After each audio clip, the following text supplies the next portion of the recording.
আসসালামু আলাইকুম রহমতুল্লাহি ওয়া বারাকাতুহু। সুপ্রিয় ফেসবুক ফলোয়ার ও বন্ধুগণ, সবাই কেমন আছেন? আশা করছি ভালো আছেন।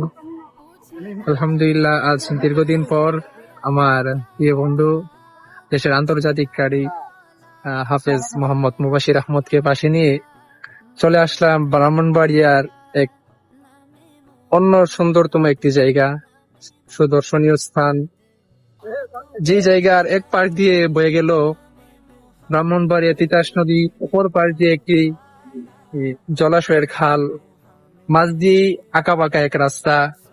সেই রাস্তার পাশ দিয়ে হাঁটতেছি, তো পাশাপাশি চতুর্পাশ থেকে আসছে এক মৃদু মন্দ বাতাসের ঢেউ। সবকিছু মিলিয়ে স্মরণ করে দিল আল্লাহর রহমতের একটি সুবহানাল্লাহ বার্তা। এখনই মনে হচ্ছে যে আকাশ থেকে এক পবিত্র পানি বর্ষণ হবে, যে পানির মাধ্যমে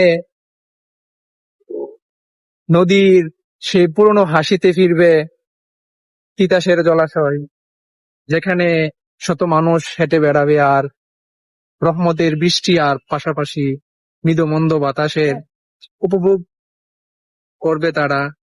সেই সুবাই আমরাও এখানে আসলাম। যাই হোক, সব মিলিয়ে ওয়েদারটা একটু ভালো লাগলো, আপনাদের কাছে শেয়ার করলাম। কেমন লাগছে আপনারাও জানাবেন। এ হচ্ছে চতুর্পাশের একটি শীত, দেখতেই পাচ্ছেন কিরকম লাগছে। অত্যন্ত একটি সুন্দর পরিবেশ। আলহামদুলিল্লাহ, সকলেই দোয়া করবেন, সকলে ভালো থাকবেন, সুস্থ থাকবেন। সকলের জন্য দোয়া রইল বলে আমাদের